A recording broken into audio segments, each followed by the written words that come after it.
किस्मत ऐसा शब्द है जो इंसान की जिंदगी को एक पल में बदल सकता है। आप कितने भी गरीब हों या कितनी भी मुश्किलें झेल रहे हों, किस्मत एक पल में आपकी दुनिया पलट सकती है। ये कहानी है एक बढ़ई की, जो हर दिन अपने गधे के साथ मेहनत करता और लकड़ी के फर्नीचर बनाकर गुजारा करता था। लेकिन एक दिन एक खूंखार बाघ और कुछ अनोखी घटनाओं ने उसकी जिंदगी को हमेशा के लिए बदल दिया। प्यारे दोस्तों, एक छोटे से गांव में रामू नाम का एक गरीब बढ़ई रहता था, जिसकी दुनिया उसके गड्ढे मोती और उसकी मेहनत के इर्द गिर्द घूमती थी। हर सुबह रामू अपने पुराने कपड़ों में मोती को लेकर लकड़ी के फर्नीचर बनाने और बेचने निकल पड़ता। गांव में उसकी पहचान गरीबों में होती थी, लेकिन वह अपने काम को बहुत ही ईमानदारी और मेहनत से करता था।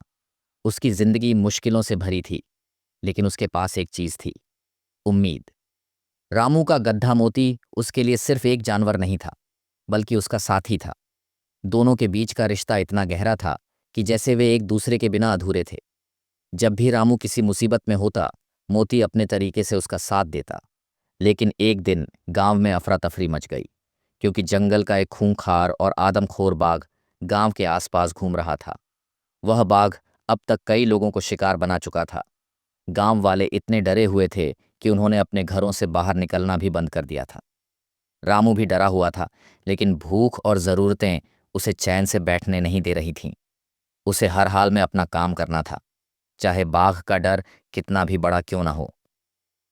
अगले दिन वह मोती को लेकर शहर की ओर चल पड़ा। शहर जाने का रास्ता उसी जंगल में से होकर निकलता था, जिस जंगल में वह खूंखार और आदमखोर बाघ रहता था।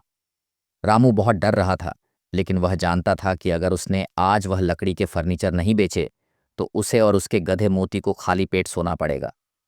जैसे तैसे डरते हुए वे दोनों शहर पहुंच गए और अपने सारे लकड़ी के फर्नीचर बेचकर वापस घर की ओर चल दिए। लेकिन वापस आते आते उन्हें रास्ते में अंधेरा हो गया। उस जंगली रास्ते में चारों ओर सन्नाटा था, और चांदनी रात में पेड़ पौधे अजीब परछाइयां बना रहे थे। मोती भी बेचैन हो रहा था, और वह बेचैनी में जोर जोर से हिनहिना रहा था और भागने की कोशिश कर रहा था, जैसे उसे कुछ अनहोनी का एहसास हो रहा हो। तभी अचानक झाड़ियों में हलचल हुई।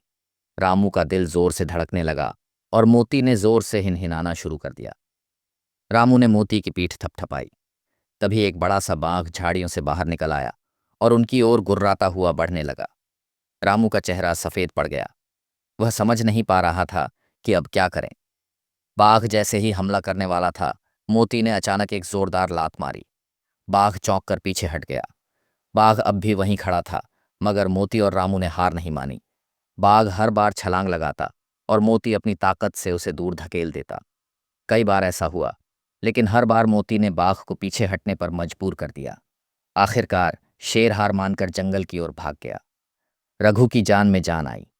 उसने समझ लिया कि आज उसकी किस्मत और मोती की बहादुरी ने उसकी जिंदगी बचा ली। गांव पहुंचने पर रामू की कहानी सुनकर हर कोई हैरान था। जिसने भी सुना, वह रामू और मोती की तारीफ करता नहीं थक रहा था।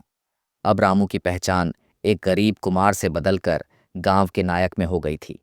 उसकी किस्मत ऐसी पलटी कि अब लोग दूर दूर से उसके बनाए बर्तन खरीदने आने लगे। गरीबी जैसे उसकी जिंदगी से हमेशा के लिए चली गई थी। रामू और मोती की कहानी गांव के हर घर में चर्चा का विषय बन गई थी। तभी कहते हैं, किस्मत कब, कैसे और कहाँ बदल जाए, ये कोई नहीं जानता। कभी कभी हमारी सबसे बड़ी मुश्किलें ही हमारी सबसे बड़ी ताकत बन जाती हैं। रामू और उसके गड्ढे मोती की तरह अगर हम हिम्मत और समझदारी से सामना करें, तो कोई भी चुनौती बड़ी नहीं होती। तो दोस्तों, ये थी रामू और मोती की कहानी। तो कैसी लगी आपको ये कहानी, कैसी लगी हमें कमेंट सेक्शन में ज़रूर बताएं। पसंद आई हो तो लाइक करें, चैनल को सब्सक्राइब अवश्य करें। धन्यवाद।